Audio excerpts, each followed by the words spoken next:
Bible time!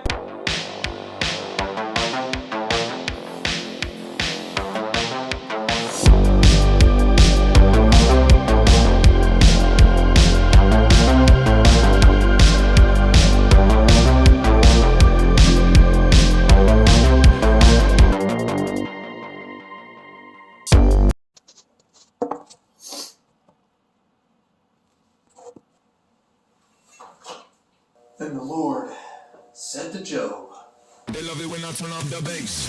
Will the one who contends with the Almighty correct him? Let him who accuses God answer him. I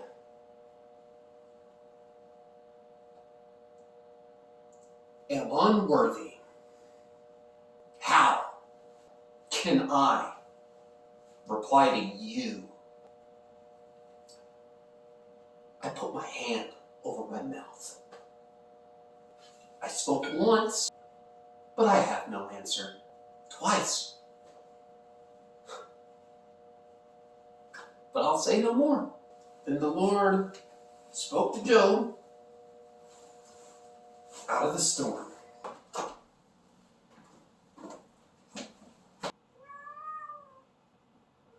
No. Please stop.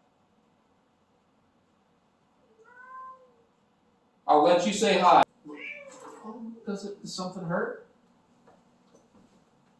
Oh my goodness. Brace yourself like a man, and I will question you, and you shall answer me.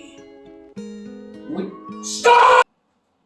Would you discredit my justice? Would you condemn me to justify yourself? Do you have an arm like God's? And can your voice thunder like His? Then adorn yourself with glory and splendor, and clothe yourself in honor and in majesty. Unleash the fury of your wrath. Look at all who are proud and bring them low.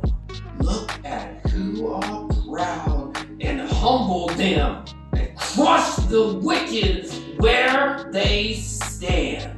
Bury them all in dust. Shroud their faces in the grave. Then I will admit to you that your own right hand can save you. Look at Behemoth, which I made among you, and which leads on grass as an ox. What strength it has in its loins. What power in the muscles of its belly. Its tail sways like a cedar. The vineyards, the swingles of its thighs are close-knit. Its bones are like tubes of bronze. Its limbs like rods of iron. It ranks among the works of God, yet its maker can approach it with his sword. The hills bring it their produce, and all the wild animals play nearby. Under the lotus plants it lies, hidden among the reeds in the marsh. The lotuses conceal in their shadow the poplars by the streams surrounding it. A raging river does not alarm it. It is secure. Through the Jordan should surge against its mouth. Can anyone capture it by the eyes, or trap it and pierce its nose? Can you pull in Leviathan with a fishhook, or tie it down by its tongue with a rope? Can you put a cord through its nose, or pierce its jaw with a hook? Will it keep begging you for mercy? Will it speak to you with gentle words? Will it make an agreement with you for you to take it as your slave for life? Can you make a pet of it like a bird, or put it on a leash for the young women in your home? Will traders barter for it? Will they divide it up among the merchants? Can you fill its hide with harpoons, or its head with fishing spears? If you lay a hand on it, you will remember the struggle and never do it again. Any hope of subduing it is false. The mere sight of it is overpowering. No one is fierce enough to rouse it. Who then is able to stand against me? Who has the claim against me that I must pay? Everything under the heavens belongs to me. I will not fail to speak of Leviathan's limbs, its strength and its graceful form. Who can strip off its outer coat? Who can penetrate its double coat of armor? Who dares open the doors of its mouth? Raised about the fearsome teeth, the back has rows of shields tightly welded together, each so close to the next that no air can pass between. They are joined fast to one another. They cling together and cannot be parted. It snorts and throws out flashes of light. Its eyes are like the rays of dawn. Flames stream through its mouth. Sparks and fire shoot out. Smoke pours from its nostrils as from a boiling pot. Burning its reeds, its breath sets coals ablaze and flames dart from its mouth. Strength resides in its neck. Dismays go down before it. The folds of the flesh are tightly joined. They are firm and immaneuverable. Its chest is hard as rock, hard as a lower millstone. When it rises up, the mighty are terrified. They retreat from its thrashing. The sword that reaches it has no effect, nor does its spear or the dart of a javelin. Iron is treated like straw, and bronze like rotten wood. Arrows do not make it flee. Steel stones are like chaff to it. A club seems to it, but pierce the straw. It laughs at the rattling of the lance. Its undersides are jagged potsherds, leaving its trail in the mud like a thrashing sludge. It makes the depths churn like a boiling cauldron and stirs up the sea like a pot of ornament. It leaves its glistening wake behind it. One would think the deep had white hair. Nothing on earth is its equal, a creature without fear. It looks down on all that are haughty. It is king over all of the proud.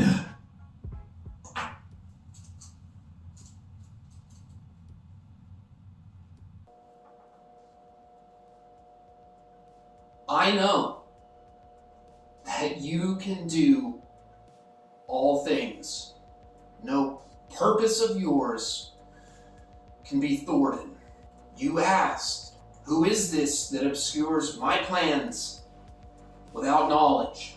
Surely I spoke of these things, and I did not understand. Things too wonderful for me. You said Listen now, and I will speak. I will question you, and you shall answer me. My ears have heard you, but now my eyes have seen you. Therefore, I despise myself. I repent. In dust and ashes. After the Lord had said these things to Job, he said to Eliphaz and Temanite,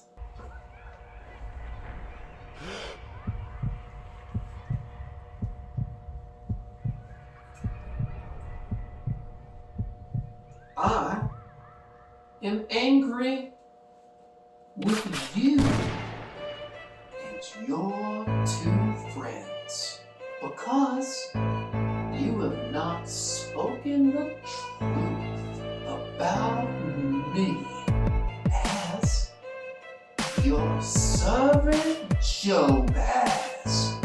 So now take 7 bulls and rams and go to my servant Job and sacrifice a burnt offering for yourselves. My servant Job will pray for you, and I will accept his prayer and not deal with you according to your folly. You have not spoken the truth about me, as my servant Job has. So Eliphaz and Temanite, Bildad and Shethite and Zophar and Naamathite did what the Lord told them, and the Lord accepted Job's prayer. After Job had prayed for his friends,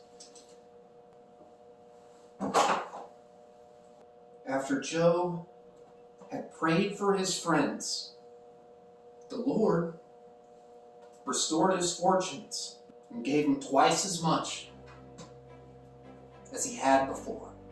All of his brothers and sisters and everyone who had known him before came and ate with him in his house and comforted and consoled him over the trouble the Lord had brought on him, and each one of them gave a piece of silver and a gold ring. The Lord blessed the latter part of Job's life more than the former part. He had 14,000 sheep, 6,000 camels, 1,000 yoke of oxen, and 1,000 donkeys. He also had 7 sons and 3 daughters. The first daughter he named Jemima, the second Kazal, and the third Aaron and Happel. Nowhere in the land where Job lived there are women as beautiful as Job's daughters. Their father granted them an inheritance along with their brothers. After this, Job lived 140 years. He saw his children and their children, the 4th generation. And so Job died an old man, full of years.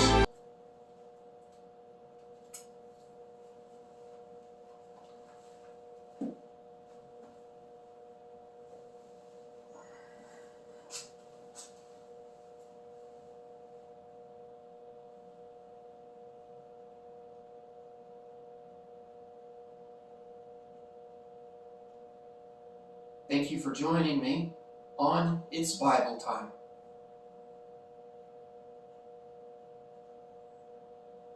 My water was shut off while I was in the shower. My electricity is about to be turned off. Storm's coming.